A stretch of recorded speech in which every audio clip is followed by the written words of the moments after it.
Hey everyone, my name is Reese Goldberg and I work with the professional services team at Cyber 2.0.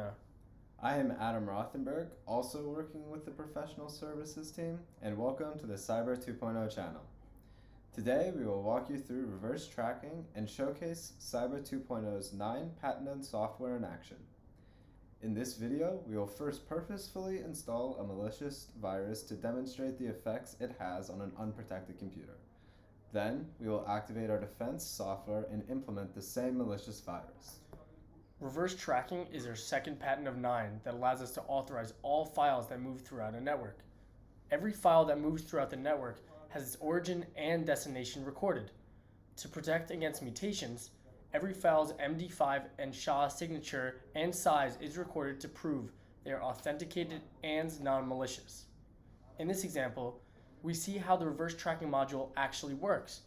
A random user in the organization has suddenly opened a malicious software that is configured to use legitimate softwares to do damage to the computer. This is called a living off the land attack.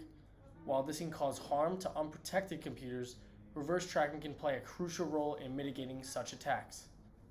We will begin by showing 2 different computers that are connected to one server.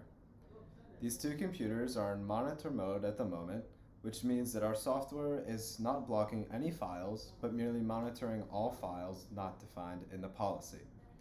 This means that our computer is vulnerable to attacks. Notice the IP addresses of each screen is unique, signifying that the computers are different. They have a shared folder between them, allowing for possible malware to spread throughout the network. We will now run the virus to show how it affects both computers without our protective software.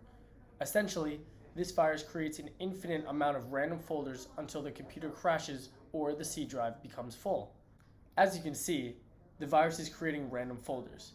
These folders are still being created, but let's stop the virus by deleting the main folder. If we won't stop the virus's action, it will spread to other computers over the network through the shared folder. Now we are going to activate the defense software by turning the agent to defense mode.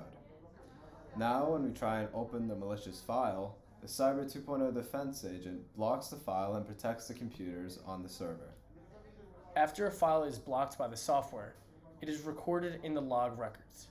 Here, we can see a few processes that were active when we ran the virus.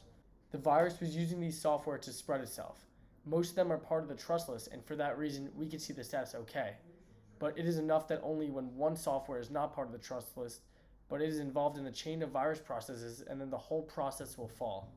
If you look at the cyber virus test executable file, you will see it is not in the policy. This was a demonstration of Cyber 2.0's capabilities. Our company provides total defense against the spread of cyber attacks within organizational networks. The first computer may be penetrated, but don't worry, Cyber 2.0 will isolate the attack and block its spreading in 0 time. In this video today, we were focusing on our reverse tracking engine, which illustrates the advanced and effective capabilities of Cyber 2.0 to block sophisticated viruses that try to ride on top of legitimate softwares that is installed on a computer. Thank you for watching and have a great day.